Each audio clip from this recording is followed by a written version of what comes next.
Hey guys, like, comment, subscribe. Just doing a second WWE prediction for the Royal Rumble. First video, check it out. We predicted The Fiend potentially taking this home, going on to even face Goldberg at WrestleMania. This time we have someone else who might win though. So who do we have?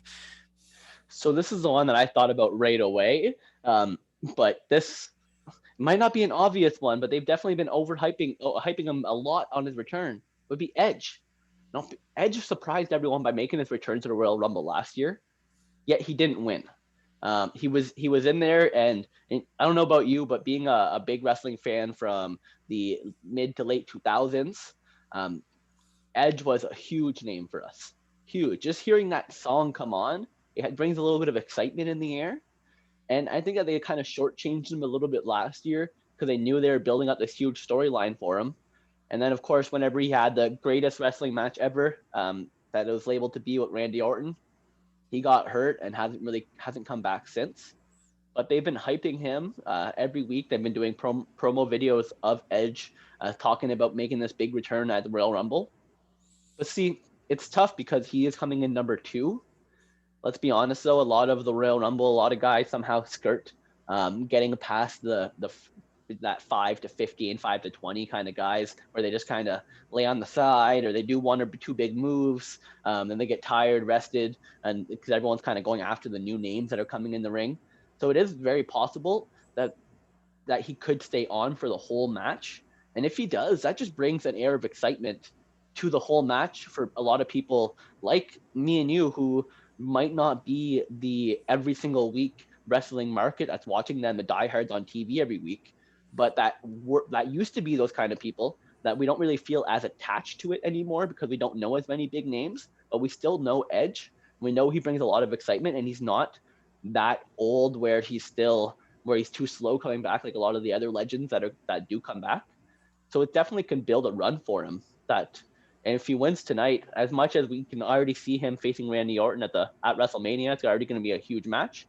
Well, they already did that before. They did the greatest wrestling match of all time last year. So maybe they need a little more build up. And by having the champion be someone like Edge, it makes more people like me who maybe don't watch wrestling on the regular basis go, I got to watch the lead up to WrestleMania.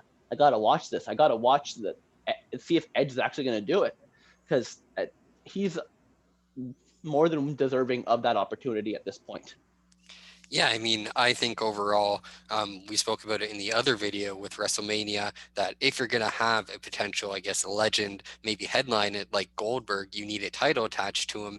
And in that same realm, where maybe they don't want Goldberg to go there, where a lot of fans don't want to see that as well. But again, with Edge having that injury and just coming back, maybe it's a very short comeback. Maybe all he's going to do is win the Rumble, have a WrestleMania match, end up winning the Oh, title potentially over McIntyre. And even if not, it's going to be a great matchup if it is him versus McIntyre. So that would be a great match to see as well.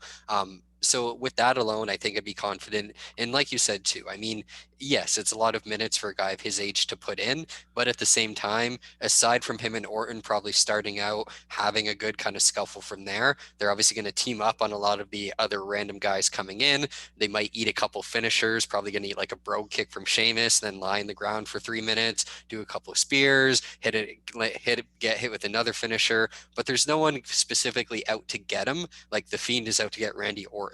So I feel like that alone also makes him a better, I guess, chance to win than a guy like Orton, because again, he's going to be able to just kind of, I guess, fade in the dust more so than him because there's no direct rivals at this point for him. and that's the thing when you mentioned Randy Orton. As much as Edge is starting from the beginning, so is Randy Orton. And Orton has all the skill, all the charisma to be able to make it to the end. But Orton doesn't. He never left the WWE. A lot of the guys, he's probably the only one left that's been there for the last 20 years consecutively, who still goes on every single week or every second week. And let's be honest, as the WWE's crowds kind of faded, as the audience got dwindled, Randy Orton is still a big name for any one of us who watches it occasionally, but he's clearly not the guy who's going to bring in that huge draw that a legend like Edge would, where Edge will, as Randy Orton's always going to have a great match, yes, and it will be very respectable. It'll be very consistent, but he's not bringing in at this point the crowds that you would hope for that's not already watching it every single week, which is why I think that they put their business behind someone more like Edge right now, just because he can actually try to bring in the other fans that don't watch every week, that haven't watched in probably 10 years, because that's his fan base. Yeah, definitely. But let us know what you guys think in the comments of the prediction. Hit the like button on the video, check out the other prediction, and subscribe to the channel. And we'll see you soon with some more content.